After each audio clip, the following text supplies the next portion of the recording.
taon na. Kaya nga sinasabi natin, kahit balik-baliktarin mo, merong kalayaan ng mga estado, gaya ng sila ay nagkaroon ng kalayaan sumapi sa ICC, may kalayaan din silang bumitiw. At ang pagbabalanse noong kalayaang pagbibitiw doon sa jurisdiksyon ng hukuman, ito nga pong 1-year period na ang jurisdiksyon ng korte ay dapat gumana sa loob ng 1 taon matapos ang pagbitiw ng isang bansa. Bakit? Kasi yung 1 taon, sapat-sapat na yan para sa Office of the Prosecutor na humingi ng abiso sa pre-trial chamber na magsimula ng preliminary investigation. Pero dahil natulog na sa pansitan yung naunang prosecutor at siya ay sa pangalawang taon na humingi ng abiso, wala na talagang jurisdiction ng hukuman. Yan ang point 1. Sa tingin ko, pinakamalakas yan. Now, na-desisyon na po yan doon sa naunang insidente kung dapat ba magpatuloy ang preliminary investigation dapat kay Tatay Digong. Nagkaroon po ng 3-2 decision. 3 nagsasabi na dapat tumuloy, 2 nagsasabing wala ng jurisdiction. Dahil nga doon sa sinabi natin na binalanse ng Rome Statute yung kalayaan ng mga bansa na sumapi at magbitiw at yung karapatan ng hukuman na magpatuloy kapag siya ay nagkaroon ng jurisdiction. Dapat yung kanyang pagpapatuloy ng jurisdiction ay gawin sa loob ng 1 taon ng pagbibitiw at yung 2 dissenting judges nga ay nagsabi, since pangalawang taon na nagsimula ang preliminary investigation, wala ng jurisdiction ng ICC. Now, yung 3 namang mahistrado na nagsabi na dapat patuloy ang preliminary investigation, hindi nila sinabi na ang desisyon nila ay tungkol sa jurisdiksyon ng hukuman. Ang sinabi lang nila, unang-una, hindi naman in-address ng mga abogado ng Pilipinas kung anong naging epekto ng kanyang pagbibitiw sa Rome Statute. Ang sabi lang nila ay local courts are able and willing and dapat hindi nga gumalaw ang ICC. Tama po yung argumento na yon. Pero ang sinasabi ng appellate chamber nung nagkaroon ng 3-2 decision, dapat diniscuss at inargue na dahil ang preliminary investigation na nagsimula 1 taon, 2 taon na nakalipas pagkatapos ang pag-deposit ng instrument of ratification, wala na talagang jurisdiction ng hukuman. Dahil hindi po nagawa yun ng naunang abogado ng Pilipinas, no? Hindi naman po pwede ilabas yan for the first time on appeal. So tama po in a sense na hindi po pwedeng kauna-unahang beses na ilalabas mo on appeal ang isang bagay na dapat na ilabas sa pre-trial chamber, no? Pero ang importante po dyan, maski sinabi nila na dapat magpatuloy ang preliminary investigation, hindi sila nagdesisyon talaga sa jurisdiction, sa issue ng jurisdiction. At itong desisyon ngayon ng pre-trial chamber ay kauna-unahang desisyon. Ngayon nga pong naghain na ng motion to dismiss ang mga abogado ng Tatay Digong. Ito yung kauna-unahang pagkakataon na nagkaroon sila ng desisyon on jurisdiction.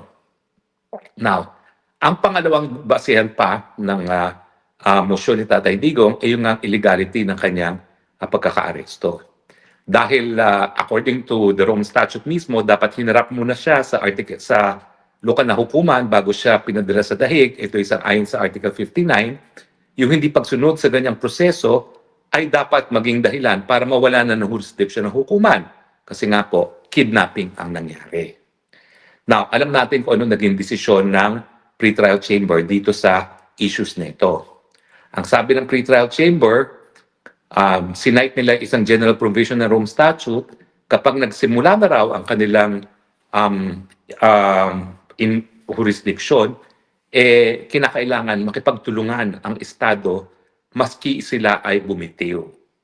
Ang pinag-aawayan dito, kailan ba nagkakaroon ng jurisdiction ng hukuman? Ito ba ay kapag nagkaroon ng tinatawag na preliminary examination ng prosecutor na hindi dapat humingi ng basbas sa ICC mismo bago sila mag-proceed at ang kanilang pakay lamang sa preliminary examination malaman kung meron dahilan para tumuloy nga sa preliminary investigation. Ang sinasabi natin, yung preliminary examination dahil yan internal sa prosecution lamang, hindi yan nag-i-invoke ng jurisdiction ng hukuman. Kasi wala namang kinalaman ng hukuman dun sa preliminary examination. Ang meron lang, nagsisimula lamang ang jurisdiction ng hukuman kapag humingi na ng abiso para sa preliminary investigation at ito ay matapos ngang makakalap ng ilang ebidensya para humingi ng abiso na magpatuloy to preliminary investigation from preliminary examination. So sa tingin ko, maling-mali talaga yung pretrial chamber nung sinabi nila na dahil nagsimula na ang jurisdiction ng hukuman, hindi na po pwedeng itigil ang jurisdiction. No? In the first place, sabi nung pretrial chamber, abay, kapag sinabing ICC, yan daw po ay kasapi yung prosecutor, yung mga proseso na internal sa prosecutor. Pero parang sa Pilipinas din po yan. Kapag sinabing judicial review, hindi po nag-exercise ng judicial review ang prosecutor. So yung jurisdiction ng ICC ay dapat yung hukuman na magdedesisyon at hindi ang prosecutor. Pero ang sabi ng pretrial chamber, dahil nga ang prosecutor ay kasapi ng ICC, kasama na raw sa proseso ng ICC yung mga ginawa ng prosecutor na mali. Kasi alam naman natin na bagamat iisa lang ang ICC, alam natin na yung hukuman ay composed ng mga mahistrado at hindi kasapi ang mga prosecutors. Alam niyo ba ho, nung minsan na dahil yung aking law dean at professor na si Rod Pangalangan ay minsan umupo bilang ICC, nung isang trip ko dito, dinala niya ako doon sa ICC. Nakita ko yung opisina niya, pinakain niya ako doon sa lunch. Alam niyo ba na talagang striktong-strikto ang paghihiwalay sa loob ng hukuman between the prosecutors and the judges, na pati elevators, hindi po pwedeng sumakay ang mga elevator sa same elevator ang mga prosecutor na ginagamit ng mga judges. Doon sa lunchroom nila, hiwalay ang upuan ng prosecutor at ng judges. Kasi malinaw na ang prosecutors ay mga abogado.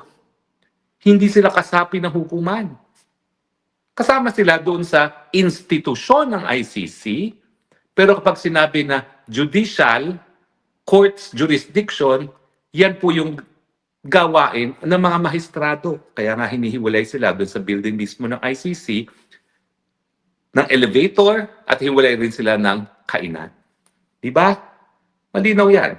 So, nung sinabi nga ni now Ombudsman Boying Remulla na nasunod daw yung Article 59, duman daw siya judicial review, yung pag kikidnap kay Tatay Digong papunta ng Dahig, sinasabi niya na dumaan daw yung sa DOJ. Same argument, ang DOJ hindi korte, hindi kabahagi ng korte. Well, strictly speaking, lahat ng abogado, we are officers of the court. Pero hindi ibig sabihin na palibasa kami abogado, kami ay mga hukom na. We are part of the justice system in the same way that the Office of the Prosecutor is part of the justice system na ICC. Pero hindi sila kabahagi ng hukuman mismo. Dahil ang hukuman, mga magistrado lamang ang mga nakaupo dyan. So yun yung unang-unang pagkakakali. Now, dun sa pangalawa naman na issue, na yung pagiging illegal ng arrest, ang sabi ng pretrial chamber this time around, wala lang. Kasi sinasabi nila na yung illegality of arrest is merely procedural. Ang importante nga, gaya ng sinabi ng Eichmann, ay mabigyan ng patas sa paglilitis ang mga akusado. Well, sa tingin po natin mali yan. Kasi una-una, no, yung desisyon ng ICC dapat konforme sa umiiral na batas pagdating sa karapatang pantao. At sa tingin ko, ang umiiral na batas na ngayon ay kapag ang pamamaraan na nagkaroon ng jurisdiksyon ng hukuman para sa pagkatao ng isang akusado ay illegal, dapat mawala ang jurisdiksyon ng hukuman. Ang tawag po dyan, decoupling. At yan po ay naging desisyon ng South African Constitutional Court sa Ibrahim versus Minister. Alam nyo kasi, nakwento ko na yan, yung panahon ng World War II, si Eichmann, author of the Final Solution, patay ng mga Jews, nakatakas sa Europa matapos ng digmaan, nalaman ng Israel na namuhay under assumed identity sa Argentina, kinidnap, dinala sa Israel at linitis. Ang depensa ni Eichmann, in the first place, kinidnap ako. Linabag ang soberenya ng Argentina. Dapat, huwag kami patuloy ang jurisdiction. Pero ang sabi ng Korte Suprema ng Israel, malay namin, pakailam namin. Basta kailangan bigyan ka ng patas na paglilitis. Pero yan po ay hindi na ang tinatanggap na estado ng karapatang pantao.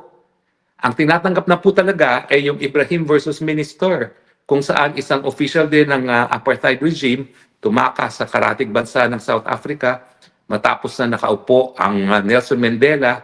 Kinidnap nila itong apartheid official doon sa karatig bansa, dinala sa South Africa. At sinabi nga ng South African Constitutional Court, hindi po pwedeng ituwid ang pagkakamali sa pamamagitan na naman ng isang pagkakamali. Now, dito sa ICC, may provision po sila na tinatawag na abuse of process.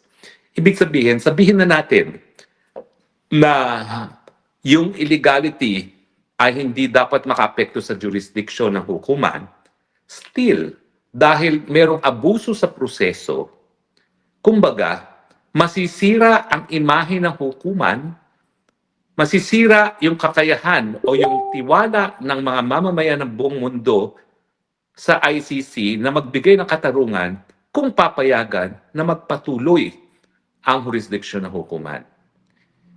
In a sense, yung abuse of process, hinihiwalay po yung jurisdiction na okay, merong jurisdiction, pero ang issue is yung propriety. Tama ba na magpatuloy? Dahil kapag ikay nagpatuloy, parang hindi ka talagang nagbibigay ng katarungan dahil ikaw mismo ay lumalabag sa batas. So kaya ang tawag dyan is abuse of process. Hindi po yan in-address ng pre-trial chamber. At for the first time, ma-address lang yan ng appeals tribunal. Now alam ko po, Pasko at ang Pasko ay nagbibigay ng bagong pag-asa. Bakit ako naman po iniisip ko na may pag-asa na makalaya si Tatay Digong dito sa appeals? Dahil nga po, ang appeals chamber ay hiningan pa ng observation ang prosecution at yung Victims Council tungkol nga dito sa dalawang issue neto. Ibig sabihin, pinag-aaralang mabuti ng appeals chamber yung issue ng lack of jurisdiction, either because nag-withdraw ng ang Pilipinas dahil at yung preliminary investigation na sinimulan sa pangalawang taon ay hindi na legal, at saka yung issue ng legalidad ng pag-aresto. Yan po talaga ang pinag-aaralan ngayon ng hukuman. Kasi nga, nagkaroon na ng desisyon ng South African Constitutional Court. Alam niyo ba yung South African Constitutional Court? Yan po ay very influential.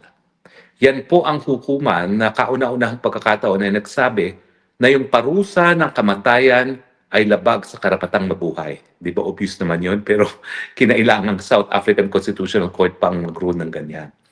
So when the South African Constitutional Court ruled na ang kidnapping dahil ito illegal ay magre-resulta sa pagkawalan ng jurisdiction, pansinin niyo po ha, magre-resulta sa kawalan ng jurisdiction. So ibig sabihin, maski merong jurisdiction ng hukuman, dapat wag siyang i-exercise dahil mali nga yung proseso. Kaya abuse of process ang tinatawag. Tingin ko po, yan yung pag-asa ni Tatay Digong. At tatawagan ko po si Kitty.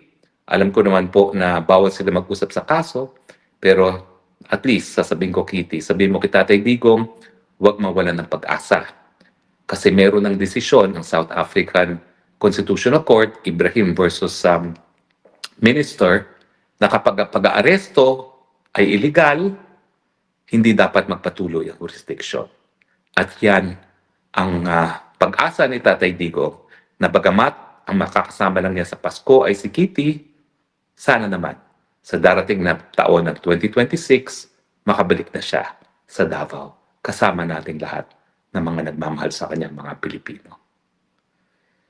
Well, ang pangako ko po, dahil ngayon po ay 21, ito na siguro yung last broadcast ko na mag-uusap tayo na sa usaping politika o di naman kaya sa usaping legal.